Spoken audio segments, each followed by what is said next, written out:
नमस्कार मित्रांनो, आपण पहिला सुरुवात केला आहे एमएचवा। आपण या 4 गुंठे क्षेत्रामध्ये कडवळची पेरणी करणार आहोत। तर हे बघा, तुम्हाला सर्व माहिती देणार आहे कशा पद्धतीने कडवळ पेरणी करणार आहेत। हे पाहू शकतात, पहिले कडवळ आहे आपलं। हे कडवळ आपण पहिल्यांदा पेरलेलं होतं। पहिले कडवळ आपलं पातळ झालं, त्याच्यामुळे आपण आता चांगल्या पद्धतीने असं कडवळ पेरणार आहोत। चला तर मग तुम्ही शेवटपर्यंत व्हिडिओ बघत राहा। आता हे रान सगळं व्यवस्थित करून घेणार आहेत। पहिले कडवळाचे खोडके आहे वगैरे आहेत, सगळे येचून घेणार आहोत। एकदम ओके असं रान केल्याच्या नंतर आपण पेरणीला सुरुवात करणार आहोत। तर पाहत राहा एमएचवा। आपण पेरणीसाठी महाबीजचं शुगर ग्रीज निवडलेलं आहे।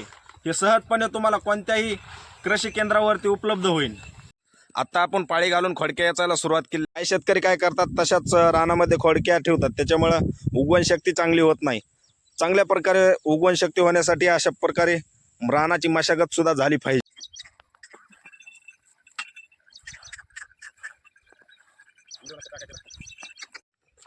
तर मित्रांनो, फायनली आपली आता पेरणी झालेली, कंप्लीट पेरणी झालेली आहे। तरी आपण हे बियाणे 4 गुंठ्याला 1 किलो असं प्रमाणात वापरलेलं आहे। हे बियाणे 2-3 वेळेस आपल्याला कटिंग करता येतं, 2-3 वेळेस कापून खोडव्यासारखं वापरता येतं। मित्रांनो, हे तर अत्यंत जनावरांसाठी, दूध उत्पादक शेतकऱ्यांसाठी अत्यंत हे उपयोगी ठरणारा असा घास आहे। मित्रांनो, थोडक्यात आपण घास सुद्धा म्हणू शकतो। आमच्याकडे कडवळ म्हणतात, तुमच्याकडे कोणाकडे घास म्हणतात, कोणाकडे गवत असं म्हणतात। मित्रांनो, आता व्हिडिओ थोडा जरी माहितीपूर्ण वाटला असला तरी चॅनलला सबस्क्राईब करा आणि व्हिडिओला लाईक करा। मित्रांनो, धन्यवाद। मित्रांनो, भेटू पुढच्या व्हिडिओमध्ये।